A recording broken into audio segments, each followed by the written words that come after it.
So unless you're that lady fishing around in her gigantic purse for a checkbook in the grocery lineup, you've probably gotten used to the idea of a paperless, post-cash economy by now. I mean, who wants to carry around a bunch of bills and coins when you can just tap your card and get the same adrenaline rush followed by the same instant regret? So maybe it isn't surprising then that completely digitized forms of currency, namely cryptocurrency, are becoming more popular. We gave a high-level overview in this episode, but today we're going to discuss Bitcoin specifically in a bit more detail because it's the most recognized cryptocurrency at the moment. What is it that makes Bitcoin transactions different from shopping on Amazon with a credit card digitally? Well, you might already know that while normal electronic transactions still involve conventional money, Bitcoin is decentralized, meaning that its distribution and exchange aren't controlled or regulated by a government or other authority. And the technical side of things is also very different.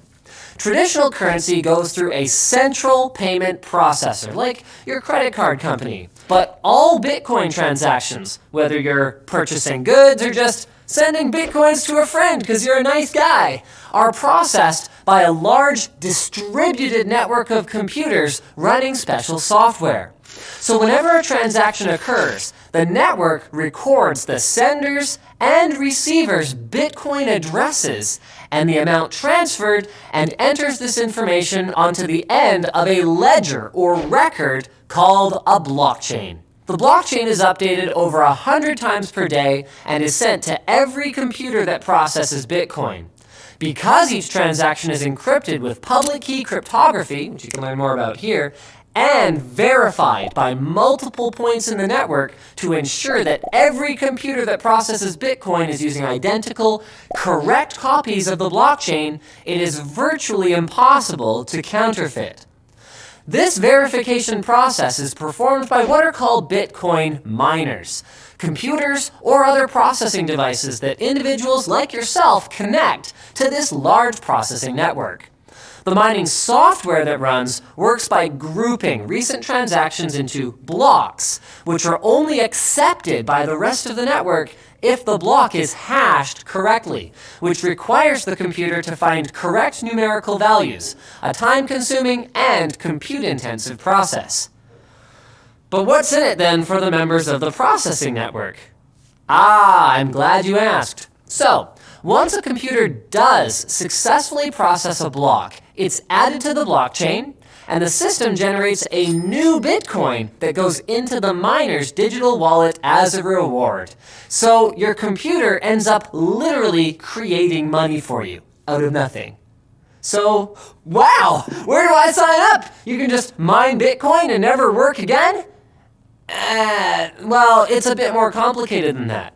It takes a lot of processing power to generate an appreciable amount of Bitcoin. And since the system is designed for it to take about 10 minutes to successfully process a block, the difficulty of mining generally increases as more nodes join the network. Not to mention that the costs of entry are fairly high. In the early days, you could mine on your spare laptop. Then, for a while, high-end graphics cards were popular choices thanks to their highly parallelized, number-crunching optimized architectures. But these days, though it should be noted that this doesn't necessarily apply to other cryptocurrencies, these days, Bitcoin can only really be profitably mined using specialized mining appliances called ASIC miners. Unlike graphics cards, these can only be used for Bitcoin mining in most cases, and they can cost thousands of dollars each. Oh yeah, and they suck a ton of power too, which, due to high electricity rates in many parts of the world, can kill any chance of profitability for the average person. So it's obvious why people are mining Bitcoin. I mean, there's profit to be made, but why do other people want it? Well, some people are mistrustful of banks and governments to keep their money secure and have a lot more faith in Bitcoin's redundant blockchain system, especially as more and more retailers begin to accept cryptocurrency. Others like the partial anonymity that Bitcoin offers. The only thing that necessarily ties you to a particular Bitcoin address is an encryption key. Plus, you could grab a new address for each transaction you make. In fact, many paid VPN services accept Bitcoin payment for people who are concerned about staying incognito online. Still others look at Bitcoin as an investment, though you should tread carefully here. Because Bitcoin is completely unregulated, there is no guarantee of its value, not even a flimsy one. So investing lots of money in Bitcoin, at least for now, is considered speculative level risk. However, the system is designed so that by the year 2140, no new Bitcoin will be produced, leading some to believe that down the line it'll be a more secure virtual commodity of sorts that will provide a hedge against inflation of traditional currencies. Kind of like how some people invest in gold bars for the same reason. Which sounds cool in theory, but right now, Bitcoin is a bit of a roller coaster. The value of one Bitcoin recently jumped from a few $100s in 2016 to nearly $20,000 around the edge of 2017. And while watching the value of Bitcoin spike suddenly can be thrilling if you've got some in your digital wallet, I would ask that you don't take out a second mortgage on your home just to get in on the latest craze. Check out Away Luggage. They cut out the middleman to bring you premium quality suitcases at lower prices. Not only do they offer their suitcases in 9 colors and 5 sizes, their carry-on models come with 2 USB ports and a high-capacity battery so you can keep all your gadgets charged when you're traveling. All models feature 360-degree spinner wheels so you can navigate the airport with ease, and a compression system so that you can fit in all the spare sandals or whatever it is that you carry with you.